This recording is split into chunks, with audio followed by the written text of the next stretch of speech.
Um, meron akong i-share sa inyo. Um, gusto kong mag-pray. Gusto ko mag-pray sa lahat ng mga tao na nakakasalamuha natin sa araw-araw. And I hope na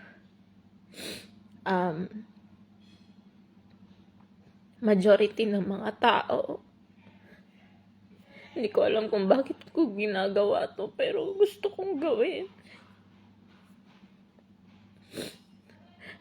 Alam mo, sa totoo lang, nasa abroad kasi ako ngayon. Okay, nasa Qatar ako ngayon.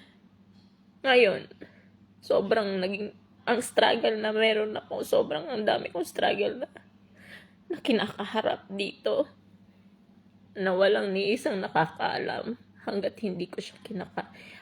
hindi ko siya sinishare. I just wanna pray, okay, from all of us. Please, sabayan mo ko.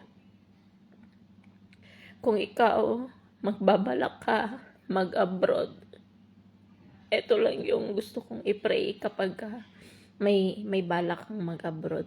Okay? Sabayan mo ako mag-pray. Papa Jesus, sa lahat ng mga gustong bumalak mag-abroad,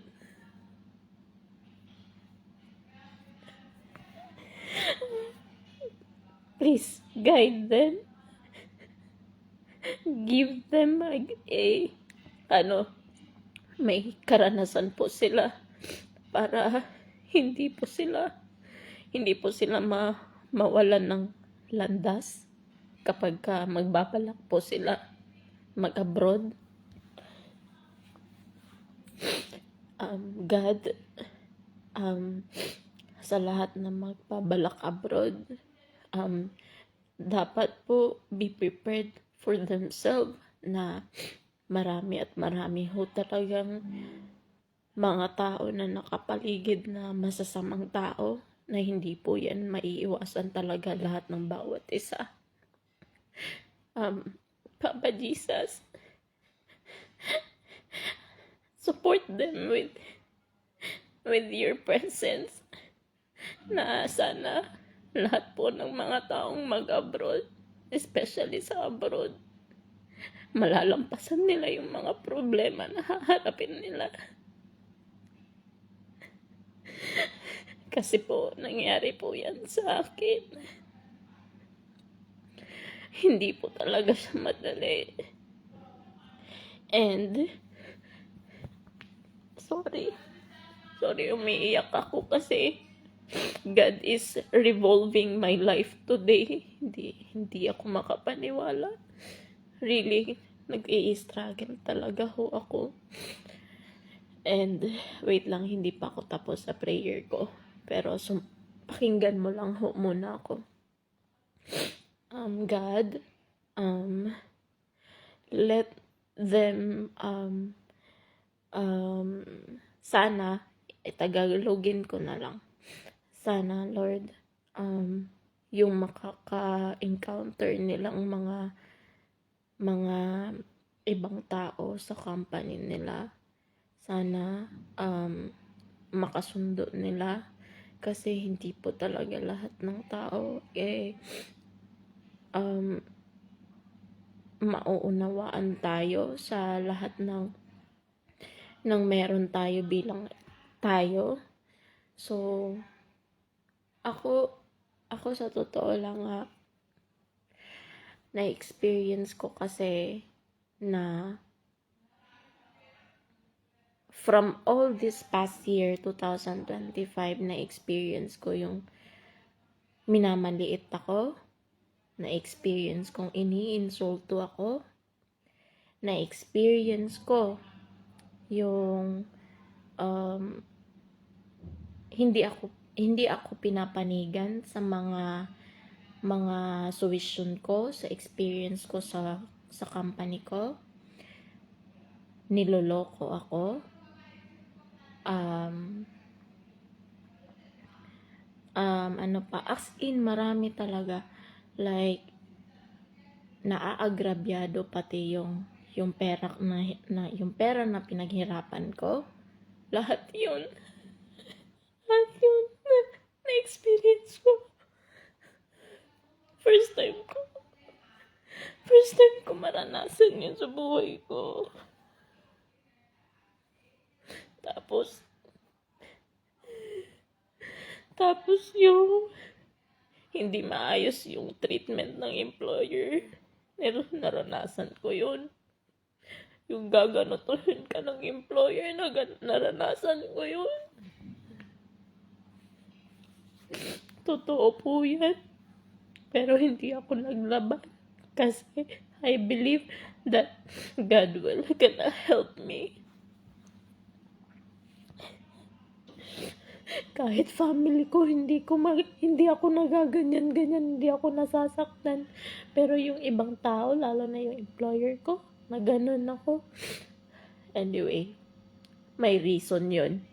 Pero may ganong employer talaga. Okay? Kapag mag-abroad kayo, kailangan maging malakas kayo.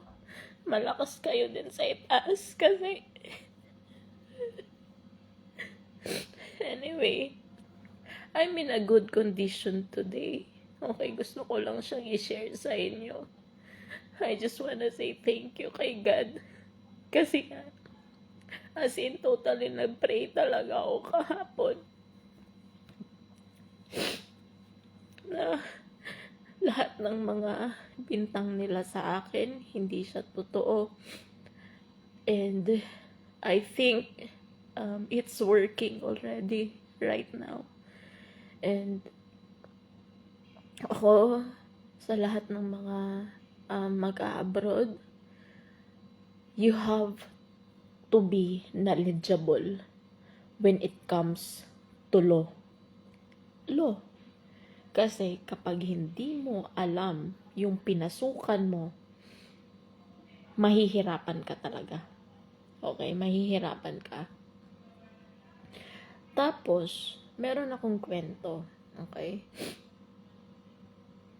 Normal lang sa paligid natin na may mga masasamang tao talaga.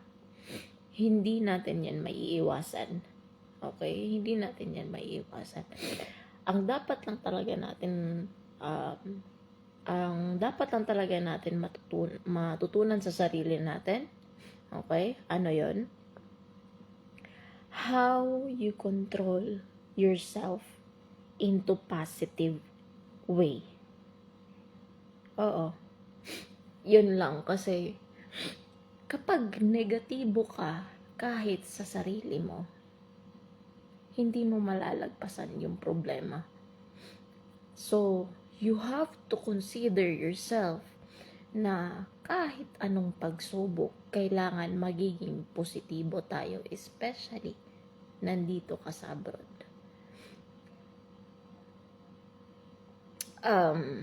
Ano pa ba yung pwede kong i-share?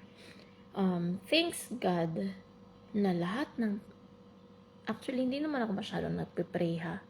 Nagpe-pray lang ako kapag sobrang hindi ko na talaga kaya i-handle sa sarili ko. Kasi, in all of my experience,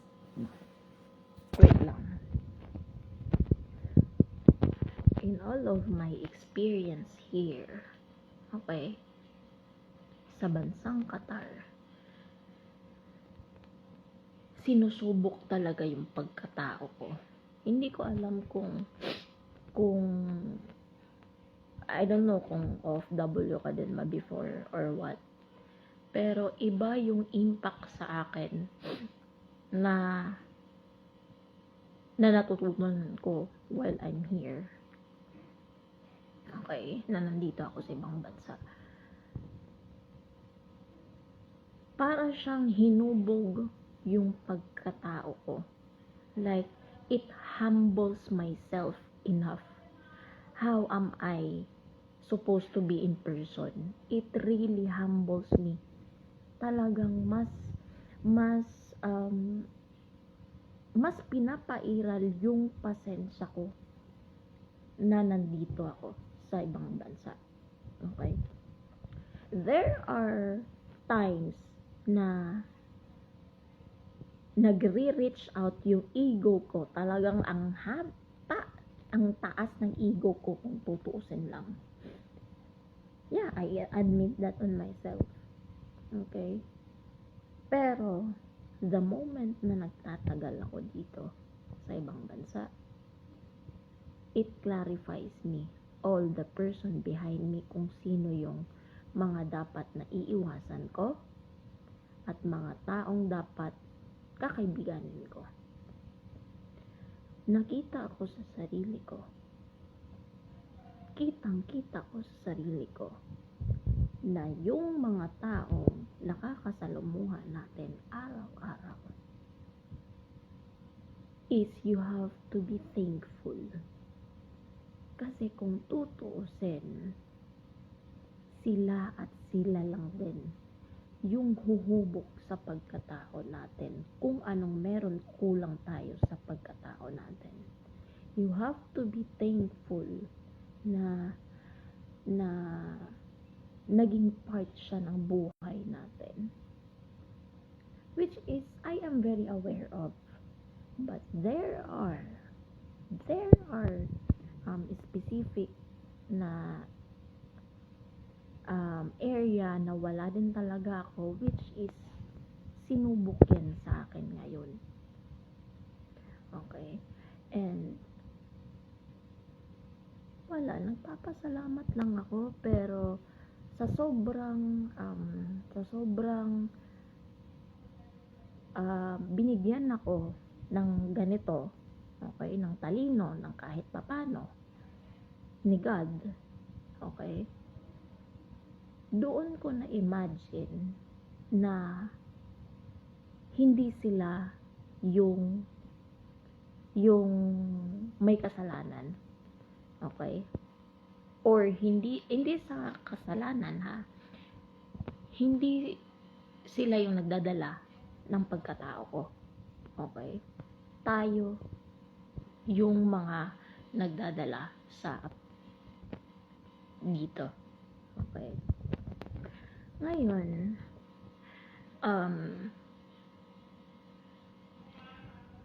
siguro yun lang yung kaya kong i-share today, kasi marami pa akong kakaharapin ngayon. Pero yun lang yung gusto kong i-share sa inyo, na kung magbabalak ka man na mag-abroad, I hope you understand how I deliver all my messages here. Minsan at minsan lang ako sa tanang buhay ko mag-share ng ganito. Kasi bakit? I will deliver you the message why God put me in this place where I'm facing any problems talaga, na hindi ko masasabi na talagang nalampasan ko, pero masasabi ko na na-fulfill niya yung kakulangan ko. I don't know why I'm doing this. I really don't know. Pero yun lang yung masasabi, mai-share ko sa inyo. Kung gusto mo ng advice, pwede ka naman mag-message sa akin when starting your journey in abroad. Anyway, this is not my first time in abroad, but the main reason na why I'm doing this video, first time ko siyang na-experience, yung ganitong experience sa buhay ko. Like, na-starstruck ako at hindi ko in-expect na mangyayari sa buhay ko.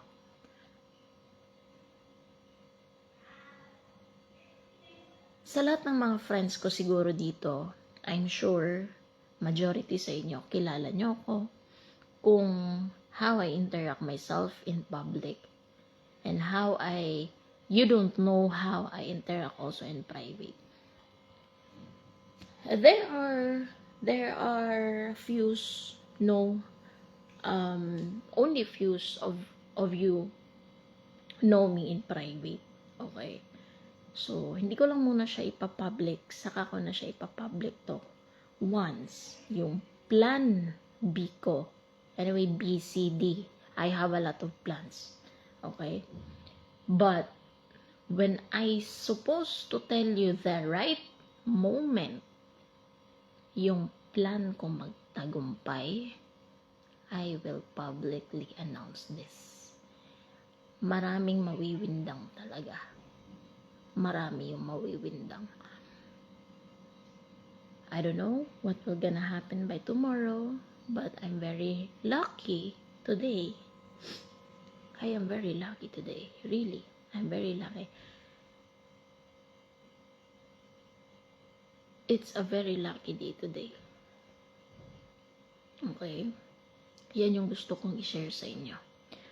You have to pray the right mindset to God.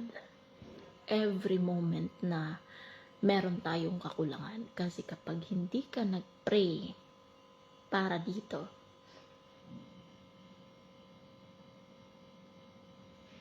walang ibang tutulong sa'yo kundi ikaw lang. Okay? Yun lang yung kaya kong i-share ngayon. Pero I'll publicly announce what are those specific na nangyari talaga sa akin. Yun lang. Bye-bye.